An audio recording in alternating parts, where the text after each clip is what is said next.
Greetings. I'm going to go through using Chrome and accessibility extensions. I prepared this presentation for the middle school paraprofessionals in November of 2015, and I'd like to share what I think all paraprofessionals should know about using Chrome and some extensions. So first of all, I want to talk about logging into Chrome. You all know that you have a GApps account that you use to get into your Google apps. You will use the same account but use it to log into the Chrome browser, so that what that will do is let you save your bookmarks and extensions. This will very often occur when you first go into Chrome, but if you've used Chrome before and missed that sign-in step, what you do is you go into Chrome settings. Now, to access those settings, you use the three little bar icon at the top right of your Chrome browser. And then from there you go, from the drop-down menu, from those three little bars, you go to settings, and then the very first line says you could sign in. So that means that anywhere that you work, whether you're working on different computers through the school or you're using Chrome at home, you sign in and you can get your bookmarks and you can get any extensions, and I'll explain what extensions are in a few minutes. Okay, so once you're logged into Chrome, then you will have all of this information saved. When you're done using that computer, if it's a shared computer like in the school, you should log out of Chrome, because then somebody else will be able to affect your configuration of what your Chrome looks like. If you're working at home, there's no need to log in and out. You can just log in and stay logged in. The first accessibility settings I want to make sure everyone knows is that's used to change font size. On most all browser screens and in many programs, you can just use a Control plus or Control minus to increase or decrease the font size. There's a few other shortcuts that aren't really related to this topic, but I encourage everyone always to memorize, and that's Control C to copy, Control V to paste, and Control Z to undo. You memorize those 5 shortcuts and you'll find them very, very handy to use over time. Okay, the next accessibility feature I want to mention is that Google Docs now has a feature called voice typing. Okay, you must use Chrome to get this feature, and you must have internet. But anytime you're in a Google Doc, you can just go to the Tools menu and select voice typing.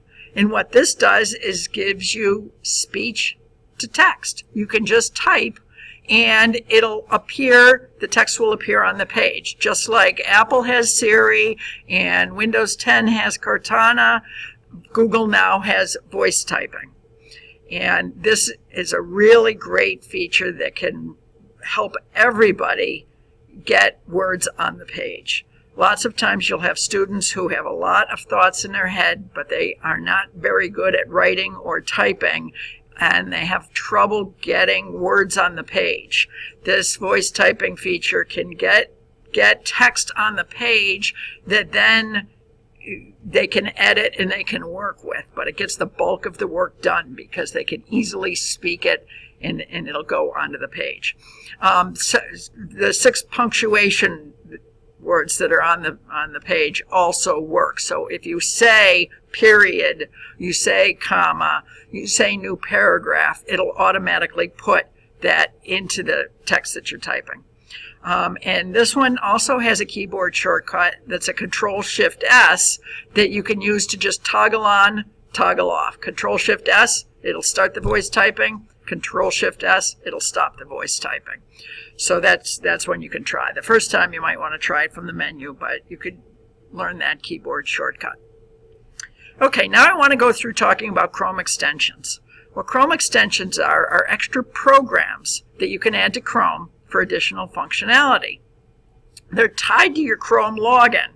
So anywhere you log into Chrome, you have your extensions, and that's why I started by talking about logging into Chrome. Okay, now you must install these extensions, and then you can turn them on or off. And I'd recommend that you turn them off until you go to use them, unless it's something that you're using all the time. There's a half a dozen of mine that I use very constantly, so I leave them on all the time. But the more you have running, the more you're sucking resources out of your browser and your computer, so it'll slow things down. If you've installed an extension that you don't like, go ahead and uninstall it. If you're never going to use it again, don't have it be there, because it does, take up space. And as I said, too many running can really drag your computer down. So what I'm going to do is lead you through installing an initial one, and the one I've chosen is called Readability.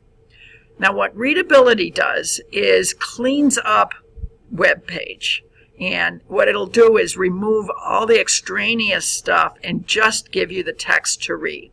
On this screen I've shown on the left here is a USA Today news page that shows what that article, Excuses for Climate Inaction Melt Away, Our View, what that looks like on the web page. And you see it has ads along the top, along the right here, and it's got all this extra stuff. On the right, I have used this Readability extension to clean it all up into text. It makes it much easier to read. You can get the font the way you want it, and it eliminates all the distractions. So to install that extension, or any extension, what you do is you go into Chrome settings, which again is from the 3-bar icon at the top right of Chrome. And whenever you open Chrome settings, it opens a new tab in your browser. So once you've got Chrome settings open, on the left side of the page is this extensions link. Under Chrome, you'll see History, Extensions, and Setting. Click on the extensions link. Then scroll all the way to the bottom till you see the Get More Extensions, and click on that. Then search by the name, and I want you to search for Readability. Then, once it comes up, click on it and read the description. The description will give you a lot of good information about how the extension works, things that you might need to know about it. It's worth your time to read the description, make sure it's what you want, and then you can just click the Add to Chrome button. Now, once this extension is installed, you'll see on the top right of your browser is a little icon that looks like a big, fat, red easy chair.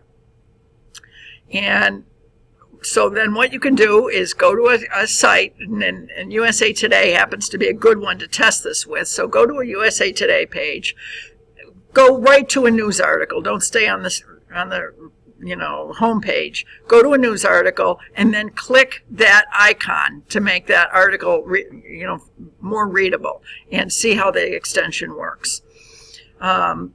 One other point I want to make is, as you're looking for extensions or you're playing with extensions, watch out for trial versions. Trial versions often are free, but they either have very limited functionality, or I think even worse, have a limited number of days that it'll work, and then they charge you money. And so what happens with some of them is you really, you spend a lot of time learning how to use them, and then they want money for it. So, be careful of the trial version ones. Okay, now I want to go through a list of extensions that I highly recommend all paraprofessionals and special educators in the district know about. And so I'll go down this list. Grammarly is a spelling and grammar checker that will work in email or Google Apps. It could stay on all the time. It helps you figure out where you have problems and how you can correct them. Very recommendable. Select and Speak is a text-to-speech read out loud extension. All you do is install it, and then you can highlight the text, click that icon to play, and it'll read out loud to you.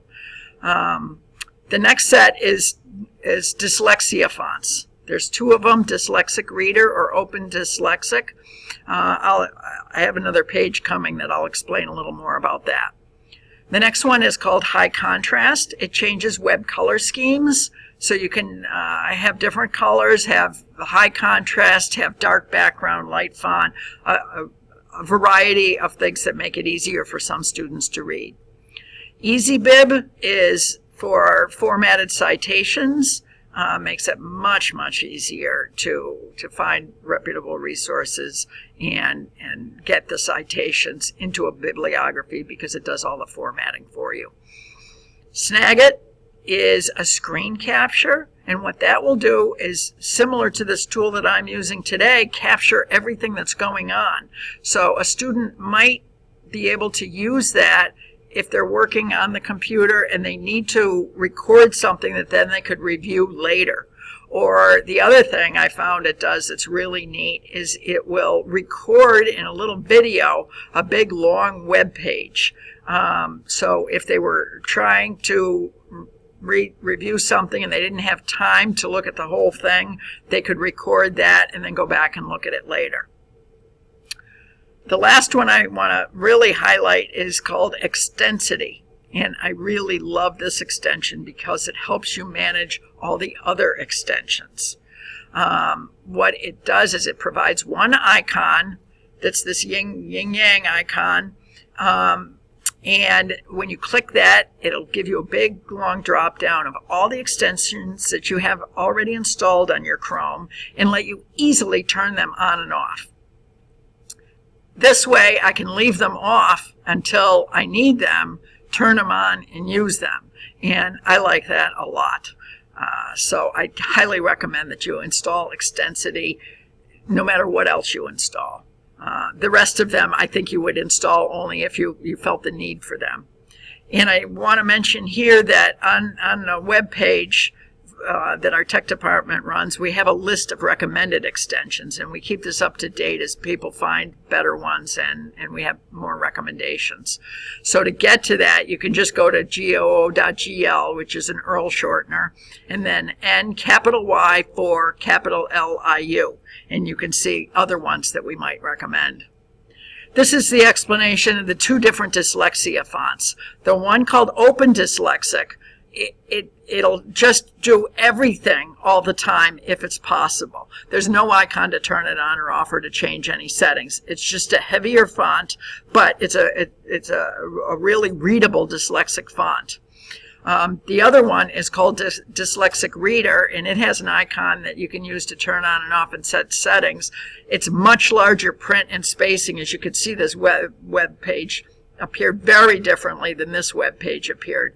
So you can try either of those, and perhaps for different students, they would prefer one or the other. So it might be worth trying them both and seeing what works better first. So this is just a page of the recommended Chrome extensions. Most of those I already spoke to. Another one that I didn't mention was Sticky Notes, and that just brings up one sticky note that you can, it gives you the icon up there, up on your bar, and it lets you just take a note that you can get back to later. It's a nice little organization productivity tool. So thanks for taking the time to learn more about Chrome, logging into Chrome and Chrome extensions, and we'll get back to you later. Thank you.